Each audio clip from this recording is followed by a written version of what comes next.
జంగల్ రాజ్ అనేది రాష్ట్రంలో ఈరోజు జంగల్ రాజ్ అనేది ఏ స్థాయిలో ఉంది అని అంటే ప్రజాస్వామ్యం ఎప్పుడో కూని అయిపోయి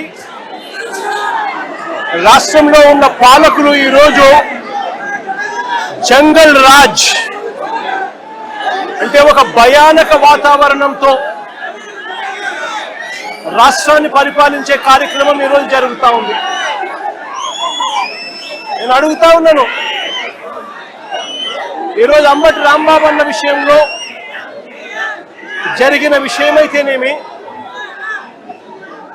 ఈ మధ్యకాలంలో జరిగిన జోగి రమేష్ ఇంటి మీద దాడి విషయమైతేనేమి,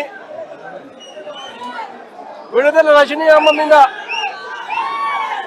అటాక్ చేసిన విషయమైతేనేమి, బోళ్ళ బ్రహ్మనాయుడన్న మీద అటాక్ చేసిన విషయమైతేనేమి, అన్నీ కూడా ఈ మధ్య కాలంలోనే జరిగిన ఈ కొన్ని ఘటనలు మాత్రమే ఉటకరించినా కూడా జంగల్ రాజ్ అనేది ఏ స్థాయిలో ఉంది ఈ రాష్ట్రంలో అన్నది ఇట్టి అర్థమయ్యే విషయాలు. నేను అడుగుతా ఉన్నాను, అంబటి రాంబాబు అన్న చేసిన తప్పేమిటి అని అడుగుతా ఉన్నా.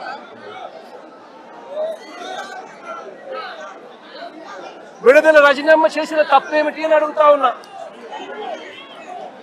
జోగి రమేష్ చేసిన తప్పేమిటి అని అడుగుతా ఉన్నా. కరుణాకర్ రెడ్డి తిరుపతి భూముల కరుణాకర్ రెడ్డి చేసిన తప్పేమిటి అని అడుగుతా ఉన్నా. కాకాని గోవర్ధన్ అన్న చేసిన తప్పేమిటి అని అడుగుతా ఉన్నా. బోళ్ళ బ్రహ్మనాయుడు అన్న చేసిన తప్పేమిటి అని అడుగుతా ఉన్నా. కేవలము చంద్రబాబు నాయుడు గారు అనే వ్యక్తి గత సంవత్సరంన్నర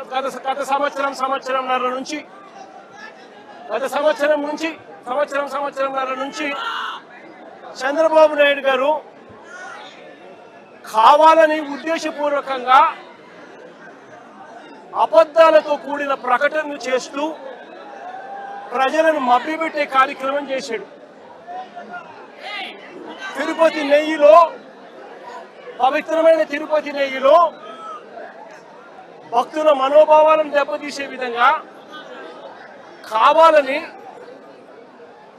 కుట్రపూరితంగా ఆ నెయ్యిలో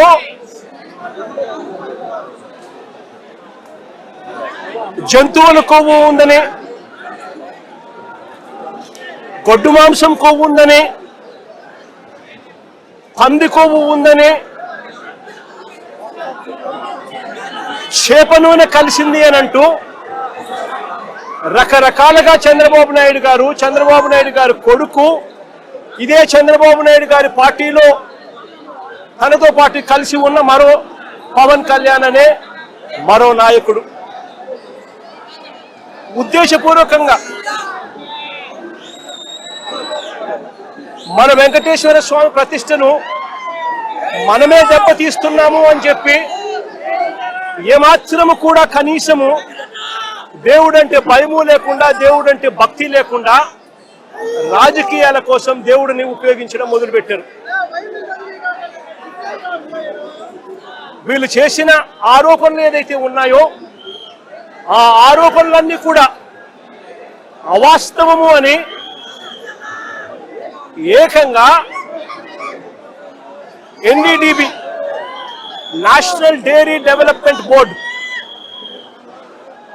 NDDB, NDRI national development research institute, ఈ రెండు కూడా కేంద్రానికి సంబంధించిన ల్యాబులు. కేంద్రానికి సంబంధించిన ఈ ల్యాబులు వీళ్ళ హయాంలో వీళ్ళు ఇచ్చిన టెస్ట్ శాంపుల్, అవి టెస్ట్ శాంపుల్ కూడా అనలైజ్ చేసి వాళ్ళు సిబిఐ ఆధ్వర్యంలో అనలైజ్ చేసి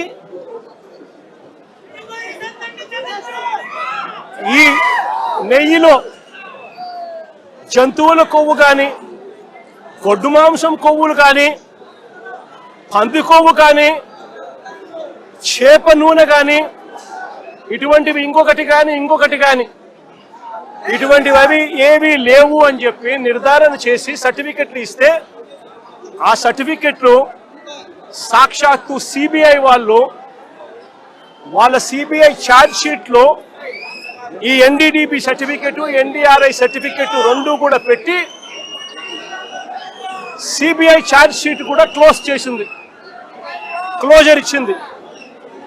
నేను అడుగుతా ఉన్నా, తప్పు ఒకవేళ చేసుంటే ఆ సిబిఐ ఛార్జ్ షీట్లో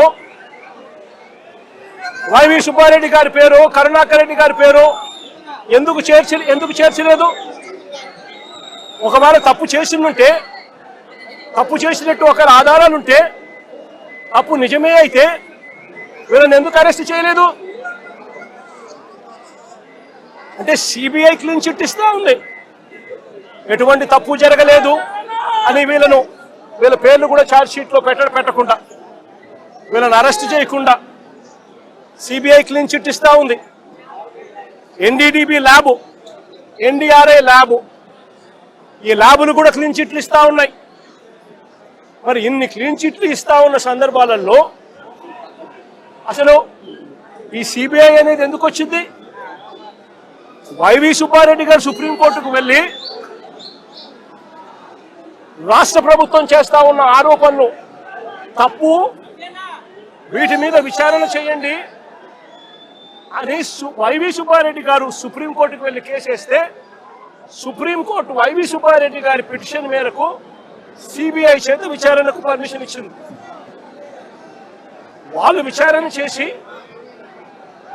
వీళ్ళెవరూ తప్పు చేయలేదు అని చెప్పి నిర్ధారించి ఎన్డీడీబీ, ఎన్డీఆర్ఐ ల్యాబుల సర్టిఫికెట్లు కూడా పొందుపరిచి క్లీన్ చిట్లు ఇస్తే చంద్రబాబు నాయుడు గారు అనే వ్యక్తి, పవన్ కళ్యాణ్ అనే వ్యక్తి, నారా లోకేష్ అనే వ్యక్తి, ఇంకా ఇటువంటి అన్యాయస్తులు ఎవరైతే ఉన్నారో వీళ్ళంతా కూడా చేసిన తప్పుకు చంపలేసుకొని ప్రజలకు, వెంకటేశ్వర స్వామికి చేసిన తప్పులకు లెంపలేసుకొని క్షమాపణ కోరాల్సింది పోయి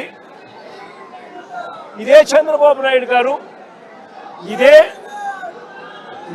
ఇదే లోకేష్ అనే చంద్రబాబు నాయుడు గారి కొడుకు, ఇదే పవన్ కళ్యాణ్ అనే ఇంకొక వ్యక్తి, వీళ్ళంతా కూడా కూడబలుపుకొని మళ్ళీ అదే అబద్ధాలను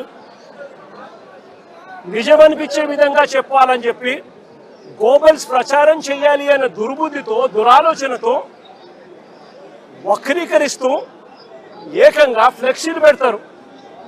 నేను అడుగుతా ఉన్నా, తప్పుడు సమాచారాలతో, తప్పుడు విషయాలతో కుల మతాలను రెచ్చగొట్టే విధంగా అబద్ధాలతో